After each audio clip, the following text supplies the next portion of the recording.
afternoon. I'm Shawn Yao and this is One News Now. COVID-19 can be treated similarly to the seasonal flu by next summer, according to one Octa research fellow. Father Nick Austriaco told the chiefs that COVID-19 can be considered endemic next year if vaccination efforts are sustained. An endemic condition or state means that the disease is still present but no longer overwhelms the healthcare system. Everything is dependent on appearance of a new variant, right? A new variant, but given what we have now, if we can sustain our vaccination, if we can obtain enough or at least some antivirals, we will be able to return to pretty much endemic levels, hopefully by next summer. And health workers in the Metro are excited to celebrate the holidays as hospitals report zero COVID admissions one by one. Jenny Dongon with the report. Empty beds, unused oxygen tanks, and a quiet emergency room. This is unfamiliar sight at the Marikina Doctors Hospital and Medical Center. After months of chaos due to a surge in COVID cases, the facility no longer houses a COVID case. COVID kasi namin, we are able to accommodate until 12. Minsan nag-over kami doon. So, tapos yung ER namin, maximum of 4. Puno yun. Parati. Nung surge, ganun kagrabe. After grappling with fatigue and burnout for almost 2 years, medical workers are now breathing a sigh of relief. Siksikan yung dami, yung pila sa baba. Puno na kami sa taas, and then dumarating din sa times na nag-double bed na. There are times wala kaming pasyente sa COVID. Ganun kaganda na. Hindi katulad dati, full minsan sa ER pati puno. For hospital workers, this means a merrier Christmas. As a symbol of hope, doctors and staff put up Christmas decorations inside the facility. They set up a Candyland theme. Empty vial bottles and syringes were used to make lanterns, while cotton balls and paper plates were used to form cupcakes and donuts. Despite improvements in the number of patients at the Marikina Doctors, medical workers say they are not letting their guard down, especially with the looming threat of the Omicron variant. At least for the upcoming holidays, health workers are looking forward to spending more time with their families than they did last year. Mas nakakagalaw kami na maayos. Tsaka medyo, yung na-overcome na rin namin yung takot namin dun sa COVID eh. And siguro, naka-help na rin siguro yung vaccine, na mayroong vaccine kasi.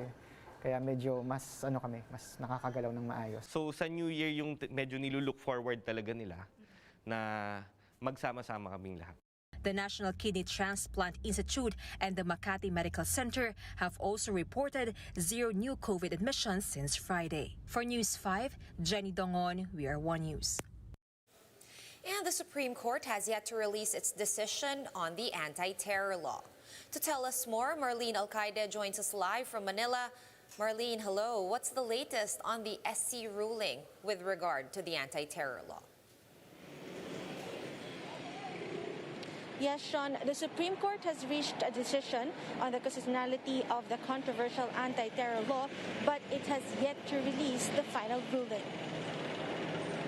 During yesterday's en-banc session, the magistrates voted on the anti-terrorism law, but the public will have to wait some more, as SC spokesperson Attorney Brian Kitosaka said that there is still a need to accurately confirm and tally the votes. Osaka said that the justices have to vote and resolve numerous issues on the case. A total of 37 petitions challenged the controversial law. One of the petitioners, Attorney Nery Colmenares, hopes that the law will be declared null and void, or at least some of the questionable provisions. Colmenares also worries that the law may have an implication on the 2022 elections, as this may be used to harass the opposition due to the vague definition of terrorism. NUPL President Edre Olalia says they are feeling anxious and excited at the same time after the highest court voted on the law. Olalia adds that they will respect and accept the ruling. They will regroup their next steps and decide on their options depending on the decision or outcome. If you ask the Office of the Solicitor General, Soljan Kalida says the petitions should be dismissed since there is no controversy in detention and red tagging on the provisions of the law. The OSG argues that this only targets terrorists and there's nothing to be afraid of the law. Sean, Justice Viclionen earlier called out the false information that the SC declared the law constitutional except for Section 4 of the anti-terror law. He appeals to the public to just wait for the official announcement. But since today is a holiday, the final decision may be released tomorrow or in the coming days. Sean? All right, eagerly awaiting that resolution. Thank you so much for that update, Marlene Alcaide, joining us live from Manila. We'll be back with more stories after this quick break. Keep it here on One News.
You're still watching One News Now. I'm Sean Yao.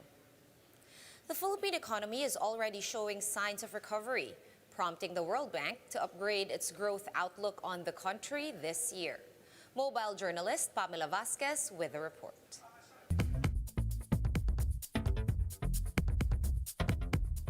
The Philippines jumped from 103rd to 57th place in the latest COVID-19 recovery index by Japanese newspaper Nikkei Asia. That's a total of 46 spots in a span of 1 month. The index measures the country's progress on infection control, vaccine rollout, and mobility. Is a clear indication that we have successfully contained the highly transmissible Delta variant. We can see the light at the end of the tunnel. Indeed, the economy is showing signs of a recovery. Just released figures from the Statistics Agency show inflation for November came in at 4.2%. That's the lowest in 4 months. The PSA also reported that unemployment slipped to 7.4% in October, down from 8.9 in the previous month. Makikita natin talaga ang effect itong month ng November. But we are already seeing a reduction in unemployment rate from September to October 2021, and that is significant. In line with this, the World Bank expects the country to grow at least 5.3% this year, higher than its initial estimate. One, it comes from the firms that have closed. We have this May 2021 firm survey that was done, and it shows that around 10% of firms in the Philippines have already closed due to the pandemic. The World Bank noted that the Omicron variant added a layer of uncertainty to its projections and stressed the need for progress in vaccinations. Mobile journalist Pamela Vasquez, We Are One News.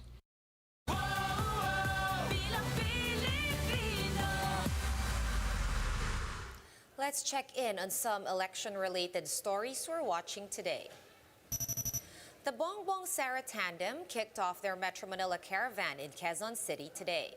The two were welcomed by throngs of supporters, causing heavy traffic at the eastbound lane of Commonwealth Avenue and Quezon Avenue.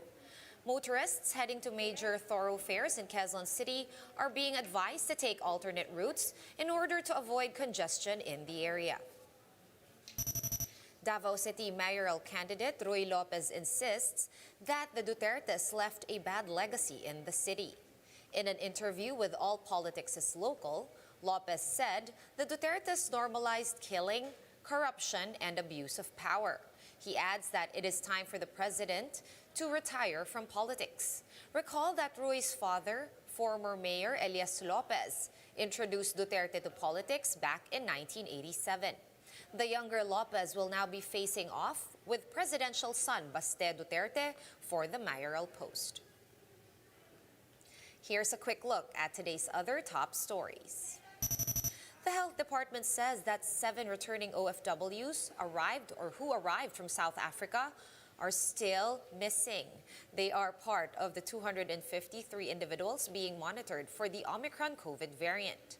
The DOH is trying to get in touch with LGUs and other partners in order to locate and contact the missing individuals.